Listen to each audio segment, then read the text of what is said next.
Naliaka Aking sat in the third row of a hall wedding wearing a dark teal green dress, watching her fiancé kiss her younger sister beneath a white floral arch string. Lights flickered overhead. Guests rose to their feet. Her mother pressed a hand to her heart like she was witnessing something sacred. What Naliaka didn't know was that the most dangerous man in the city was standing 30 feet away, watching her with the kind of stillness that belongs to men who never have to raise their voice. He wasn't there for the bride. He wasn't there for the groom. He was there for the woman in the third row who was bleeding in plain sight and refusing to fall. And before this night is over, Naliaka is going to learn something that will rewrite everything she thought she understood about her own life. The difference between a man who drains you and a man who sees you. But to understand why Du Hyunjae, one of the most feared men in organized crime, would walk into a wedding uninvited just to stand witness for a woman he met only once, we have to go back. Back to the moment Naliaka made a decision in an operating room that saved his life and unknowingly changed the course of her own. If this story is for you, if you have ever been the strong one for so long that people forgot to ask if you were okay, stay with me. Because this one is yours. 8 years ago, Naliaka thought she had chosen well. Instead, she had chosen a man who would spend the next 8 years studying exactly how much she could give before she noticed it was gone. But we are not starting there. We are starting here, at the end. Or what Naliaka believed was the end. The ceremony was almost over. She made herself applaud. The sound felt wrong, hollow, like her palms were going through a motion her body no longer believed in. A single tear slipped down her cheek, not because she still loved Alex, but because she was watching the public celebration of her own erasure. Every vow he spoke, she had already heard, whispered in her apartment, in her car, across a kitchen table after a double shift when she was too tired to know she should have been asking for more. Every promise of forever was a lie she had organized her entire life around. She was 31 years old, a trauma surgeon at one of the most demanding hospitals in the city.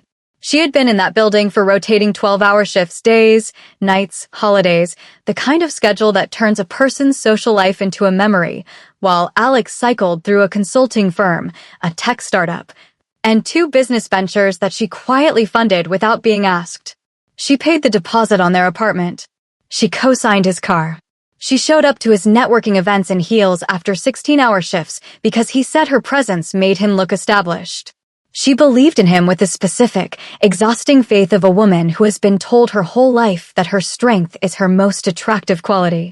The moment he landed his first major client, the moment the account cleared and his name was on a contract with real numbers, he ended the engagement. No conversation. No warning. Just a calm, rehearsed speech about growing in different directions, and then silence. 3 months later, Chloe called to say she had something to tell her. Naliaka already knew. She had known since she'd seen the way Alex looked at her sister at Christmas. She came to this wedding because her mother, Celestine, had called 3 times in 1 week. Nayli, people will talk. You're the strong one. Chloe needs this day to be peaceful. Do it for the family. So here she sat, in the third row, in the dress she had picked out herself because she refused, absolutely refused, to look diminished. She was going to look beautiful. She was going to look like a woman who had survived something and was still standing. She just hadn't expected how much the standing would cost her. The hall was full. A string quartet played something soft and expensive. The wedding photographer moved through the crowd with practiced ease, kneeling to capture the kiss from 3 angles, tilting his lens toward the arch, toward the guests, toward Celestine dabbing her eyes with a cream-colored handkerchief and beaming like she had just witnessed a miracle. Maybe for her, she had. Naliaka told herself she only needed to get through the reception. Just the first dance and the toasts and the cake, and then she could get into her car and drive to her apartment and sit in the quiet and finally let herself feel the full weight of all of it. Just a few more hours. Just a few more hours. What Naliaka could not see from the third row was the man near the edge of the hall. He stood slightly apart from the other guests, closer to the hall wall than to the crowd, hands in his pockets, posture unhurried. His suit was black and impeccably cut, the kind that did not come off a rack. Sharp features. Black hair swept back in a clean, polished line. He looked like a man who had walked into rooms far more dangerous than this one and found them unremarkable. But his eyes had not moved from Naliaka since the ceremony began. His name was Do Hyun-jae. He was not supposed to be here. Alex had been pursuing a meeting with him for the better part of 4 months, a commercial development proposal, glass and steel, a city skyline view, the kind of pitch that looks impressive in a slide deck and collapses under actual scrutiny. Hyun-jae had declined twice. The numbers were constructed to impress, not to hold.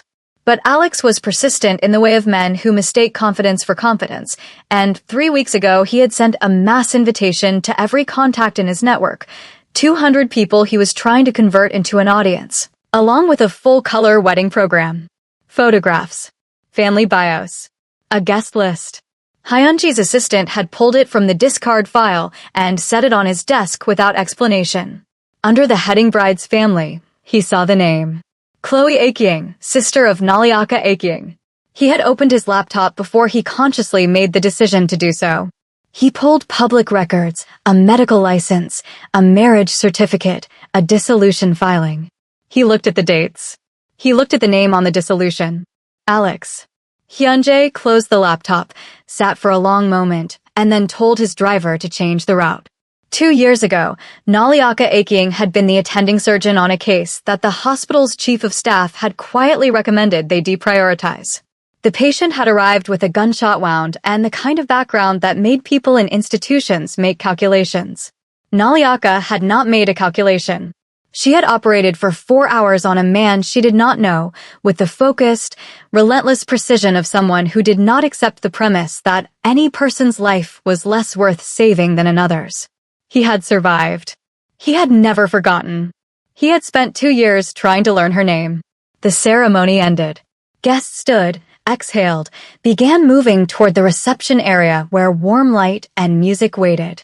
Naliaka stood too. She smoothed her dress with both hands. She straightened her posture to the particular height she carried when she needed to look like she was fine. She began walking, not toward the reception tent, but toward the hall gate. The parking lot was just beyond it. She had survived. She could leave now. She had done what was asked of her. She could go. She was almost through the gate when she heard her name. Not Naliaka. Her full name. Both syllables of her first name, precise, unhurried, like it had been practiced. She turned. He was standing just inside the hall wall, partially in shadow and partially in the warm spill of string lights. Black suit. Hands in his pockets.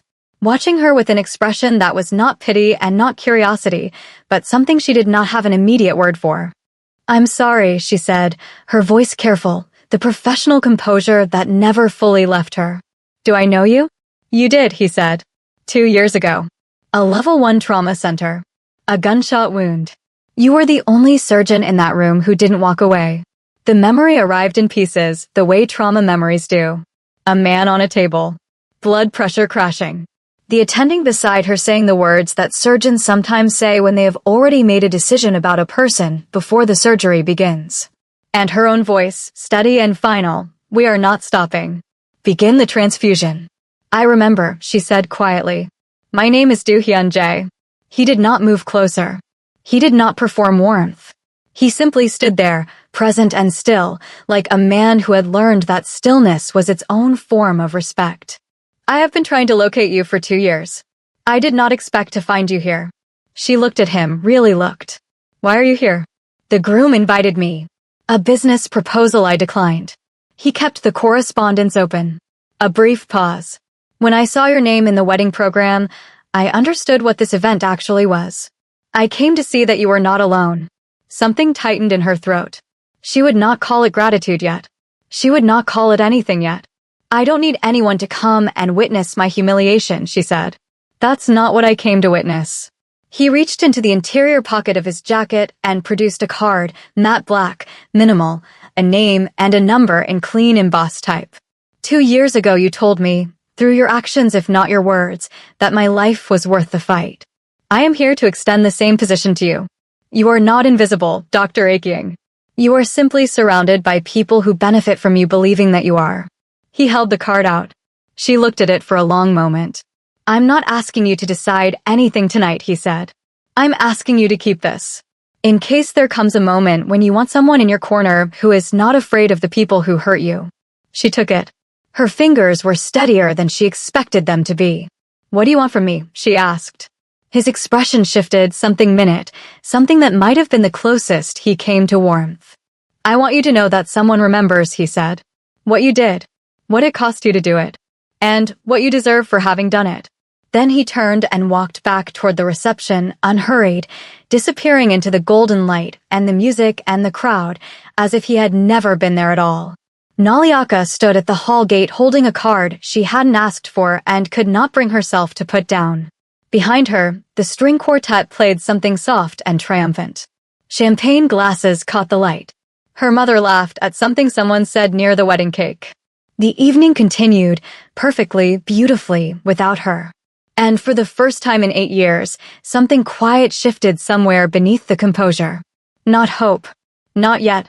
But the first faint outline of the question that comes just before it. What if I stopped making it easy for them? She didn't know yet that the man who had just walked away from her was one of the most feared figures in organized crime on this side of the country.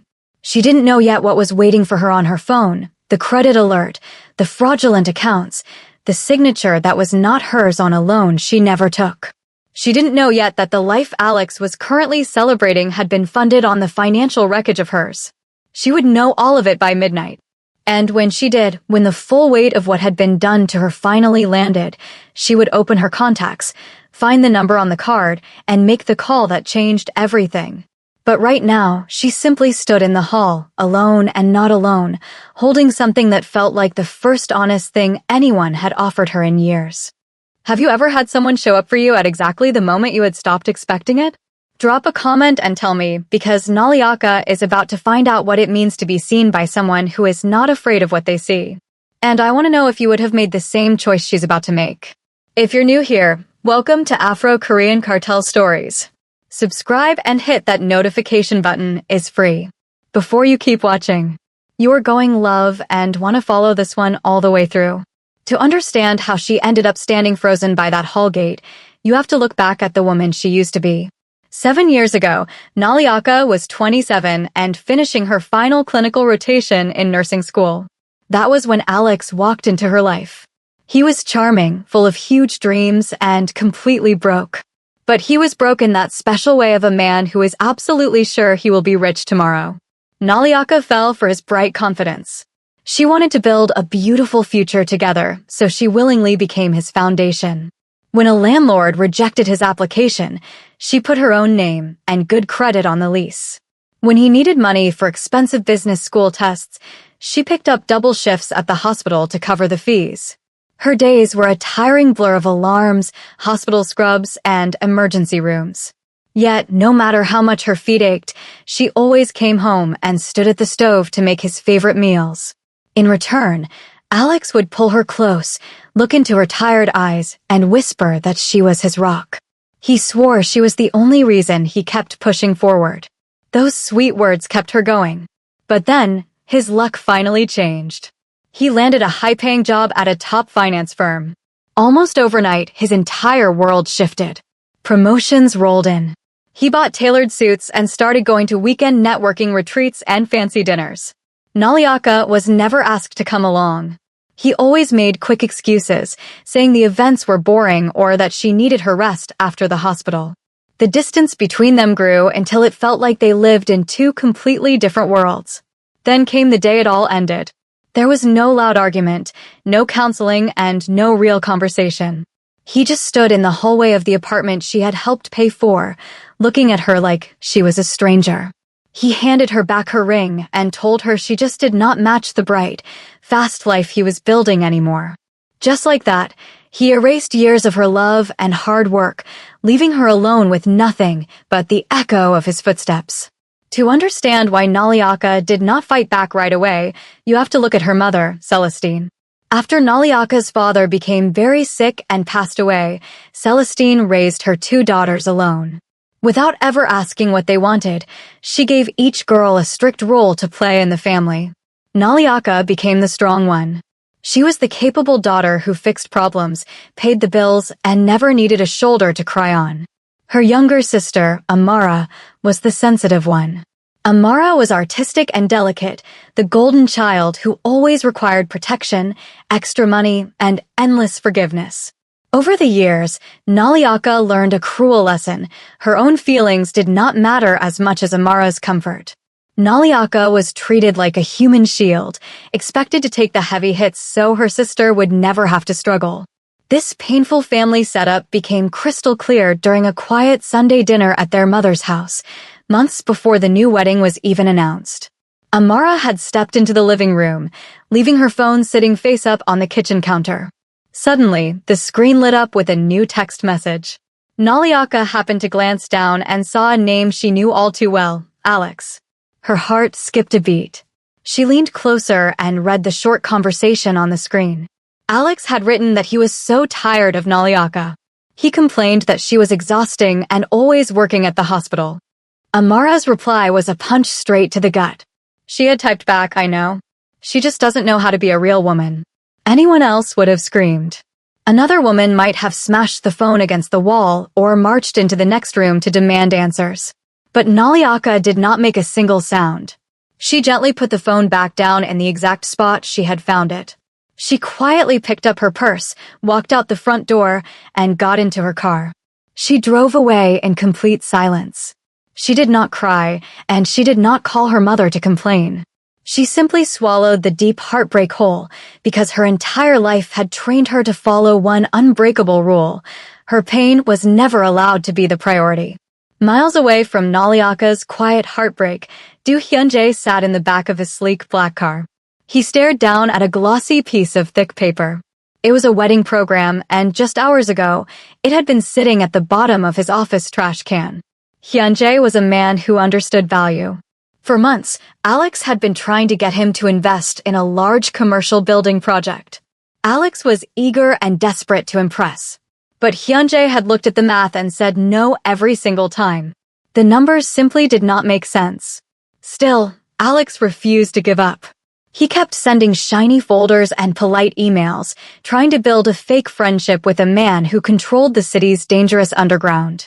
3 weeks ago, Alex mailed a wedding invitation to his entire business network to show off his new life. Inside the expensive envelope was a detailed booklet with photos and family stories. Hyunjae had tossed it away without a second thought. But his sharp assistant had pulled it out of the trash and pointed to a specific page. There, printed neatly under the section for the bride's family, were the words, Amara Akying, sister of Naliaka Akying.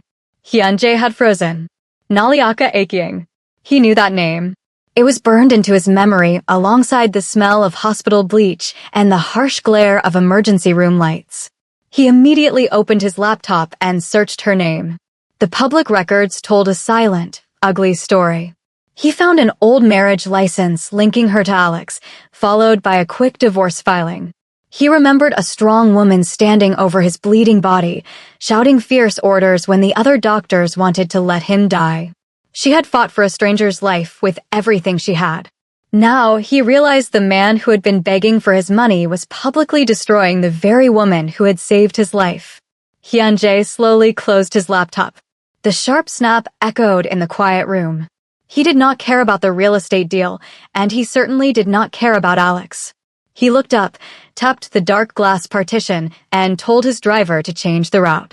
He was going to a wedding. The ceremony finally came to an end. As the guests stood up to clap for the new couple, Naliaka quietly stood up too. She smoothed the soft fabric of her dark teal green dress, took one last look at the floral arch, and said a silent goodbye to the future she used to believe in. She had survived the worst of it. Now, she just needed to slip away to the parking lot and go home. She walked quickly away from the crowd, heading toward the dark path. The loud music and laughter faded behind her. She was almost safe. Naliaka Akying. A low, steady voice stopped her right at the edge of the hall gate. He said her full name like it actually mattered, like she was someone truly important. Naliaka turned around. A man stood under the warm glow of the string lights. He wore a perfect black suit, his posture tall and controlled, with his hands resting easily in his pockets. He did not smile, but his dark eyes were locked directly onto hers. "I remember the emergency room," he said quietly. "You fought for me when no one else would. When everyone else in that room wanted to let me go, you refused." He did not crowd her space, but his presence was heavy and powerful. "I have not forgotten." He did not ask her for anything in return. He did not offer a long explanation about how he had found her or why he was really at her sister's wedding. Instead, he simply reached into his jacket, pulled out a crisp business card, and held it out to her. "You are not alone anymore," he said. Naliaka slowly reached out and took the card. Before she could even find the words to ask what he meant, he turned around. He walked calmly back toward the bright lights of the reception, moving through the shadows as if nothing had happened at all. Naliaka was left standing completely by herself at the hall gate. She listened to the distant sound of glasses clinking and jazz music playing. She looked down at the small piece of paper in her hand. It felt heavy against her palm, like a dangerous, powerful question that she simply did not know how to answer yet. Naliaka slipped the crisp business card into her small purse and forced herself to walk back inside. The reception tent was loud with bright laughter, clinking glasses, and upbeat music. She navigated through the crowd and finally found her assigned seat at the very back of the room. Her table was shoved into a dim corner right next to the giant speakers. There were no family members sitting nearby. She had no plus one to keep her company. It was just Naliaka, an empty chair, and a neat centerpiece of white flowers. She sat down, carefully smoothed her dark teal-green dress, and began the quiet, exhausting performance of pretending to be perfectly fine. A few minutes later, Amara glided past the table. The new bride looked glowing and flawless in her white gown. Amara paused and placed a gentle hand on Naliaka's shoulder. "I am so glad you came," Amara said, her voice dripping with sweet, fake warmth. "It really means everything to me." But Naliaka could see her sister's eyes. They were cold and calculating, checking to make sure Naliaka was behaving and staying in her proper place. Naliaka simply nodded, and Amara floated away to greet her wealthy new friends. Soon after, their mother, Celestine, marched over. She held a crystal glass of champagne and wore a tight, nervous frown. Celestine leaned down close to Naliaka's ear so no one else could hear. "People are starting to stare at you," Celestine whispered sharply. "They are noticing that you are sitting all by yourself in the corner. It really does not look good for a family. You need to look happy." Naliaka stared straight ahead at the white flowers on the table. A bitter, heavy thought burned in her mind. "I have been making myself completely invisible my entire life, just so this family looks whole and perfect. And now you're asking me to do it even better." But she did not say a single word of that out loud. Arguing would only cause a scene, and Naliaka was trained to keep the peace at all costs. Instead, she looked up at her mother and gave a polite, agreeable nod. She even forced a warm, convincing smile onto her face. She did not fight back. She was extraordinary at this silent suffering. After all, she had been practicing this exact routine since she was 9 years old. Celestine was just taking a deep breath to deliver another sharp lecture about family duty when a tall shadow fell across the small table. Naliaka looked up. Du Hyunjae stood there, his sharp black suit cutting a bold line through the soft, pastel colors of the wedding reception. He did not look like an ordinary guest. He looked like a man who owned the room. "Excuse me," Hyunjae said. His voice was very polite, but it carried a quiet, absolute authority that made Celestine snap her mouth shut. He gave a brief, respectful nod to Naliaka's mother. "I am Du Hyunjae. If you do not mind, I would like to borrow your daughter for a dance." He asked for permission, but his calm, powerful presence made it completely impossible for Celestine to say no. She simply blinked, suddenly speechless, and gave a weak nod. Hyunjae turned his dark eyes to Naliaka and slowly held out his hand. Naliaka froze. She knew that every guest nearby was watching them. She hesitated just long enough for the silence to stretch, making sure everyone saw the exact moment the forgotten sister was chosen. Then, she took a breath, reached out, and placed her hand in his. He gently led her out of the dark corner and straight into the center of the dance floor. As the slow jazz music washed over them, he put his hand on her waist. He did not hold her lightly, like she was fragile and about to break. He held her firmly, like she was deeply valuable and worth protecting. "You do not owe these people your presence," he said, his voice so low that only she could hear it over the music. Naliaka looked up at his calm, serious face. "Then why are you still here?" she asked softly. Fiancé held her gaze without blinking. "Because you are." It was the most devastating, wonderful thing anyone had said to her in years. Across the room, Alex stopped talking mid-sentence. He stared at the dance floor, his jaw tight with sudden, helpless anger. Beside him, Amara's bright, fake smile completely vanished. They watched as the woman they had cruelly thrown away suddenly became the most important person in the room. Every guest could feel the heavy shift in power, even if they could not explain why. The slow jazz song faded to an end. Hyunjae respectfully let go of Naliaka's hand, gave her a brief nod, and stepped back into the crowd. Naliaka walked back to her small table in the corner. Her heart was beating fast, but her face remained perfectly calm. She sat down and immediately pulled her cell phone out of her purse. She just needed to look busy so her family would not try to talk to her. The screen lit up with a new notification. It was a financial alert from her bank. She almost swiped it away. She thought it was probably just a standard warning or an advertisement. But a strange, uneasy feeling in her stomach made her tap the screen. The alert read, "New account opened in your name." Naliaka frowned. She quickly opened her credit monitoring app and typed in her password. As the main page loaded, her blood ran completely cold. She started to scroll through the long list of active accounts. There were 3 new credit cards she had never applied for, all completely maxed out. There was a giant bank loan for a luxury car she had never even driven. There was a personal line of credit. And worst of all, there was a massive cash withdrawal taken out against the apartment she had co-signed for Alex years ago, the exact same apartment he still lived in today. She stared at the bright screen in pure horror. The total amount of fake debt was over $100,000. Every single account had been secretly opened in the last 2 years. Every legal document had been signed with her name, using handwriting that was definitely not hers. The awful truth hit her like a heavy physical punch. Alex did not just break her heart and walk away. He had secretly built his shiny new life with Amara by stealing Naliaka's identity. The fancy wedding, the perfect white flowers, the expensive food, he had paid for all of it by completely destroying her financial future. Naliaka stood up. She did not say a single word to anyone. She did not look for her mother, and she did not say goodbye. She just turned around and walked away. She walked right past the beautiful fairy lights, the happy dancing guests, and the loud music. She stepped out into the cool, dark parking lot. She got inside her car, locked the doors, and sat in the heavy silence. Then, with a perfectly steady hand, she pulled out Hyunji's crisp business card and dialed the number. Hyunjae arrived at the quiet 24-hour diner in less than 20 minutes. He slid into the worn booth across from Naliaka. Under the harsh, bright fluorescent lights, his expensive black suit looked entirely out of place, but his calm face gave away nothing. Naliaka did not say a word. She just unlocked her phone and slid it across the sticky table. He picked it up and read through the long screens of stolen money, maxed-out credit cards, and forged signatures. He looked at every single line of fake debt in complete silence. His expression did not change at all.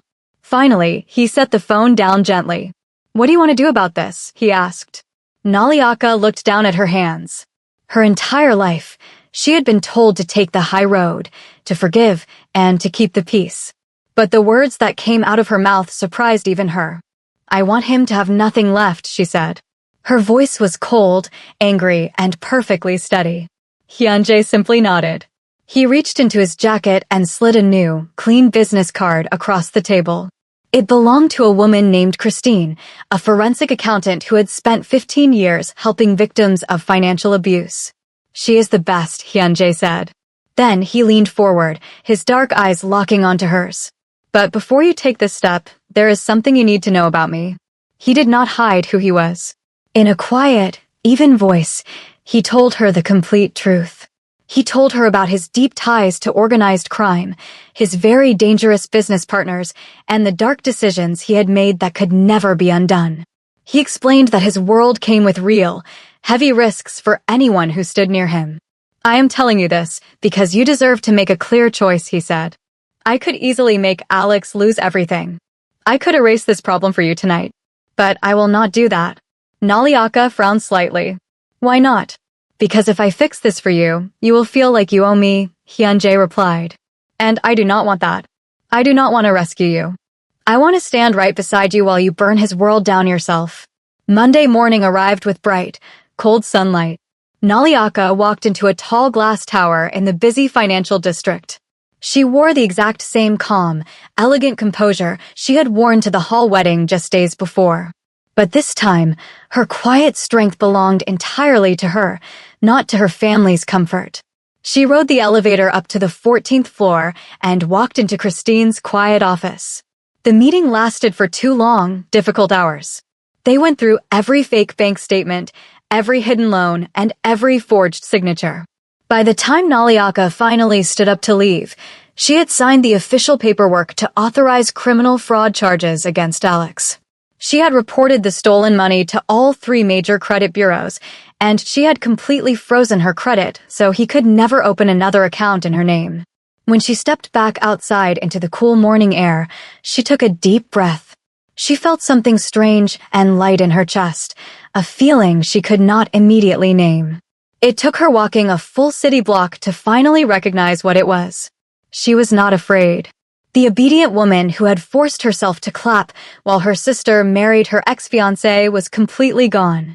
In her place stood someone who knew exactly what had been done to her, exactly who was to blame, and exactly how she was going to tear his stolen life apart. For the first time in her life, she did not feel the need to call her mother. She did not send a polite, forgiving text to Amara. Instead, she opened her phone, found Do Hyunji's number, and typed a simple, 3-word message. It is done. She hit send and kept walking down the busy sidewalk. Less than a minute later, her phone buzzed softly in her hand. She looked down at the bright screen and read his reply. I know. I am proud of you. Naliaka smiled. It was a small, genuine smile that finally reached her dark eyes. She slipped the phone safely into her purse, straightened her jacket, and walked confidently toward everything that came next. And that's a wrap on today's story. If this one pulled at something in your chest, then let us know in the comments. Tell us your favorite moment and where you're watching from. And if you're new here, welcome. Subscribe so you never miss a story. Like this video so more people find it. We'll see you in the next one. Please support by subscribing and commenting what you enjoyed about the story and where you're watching from.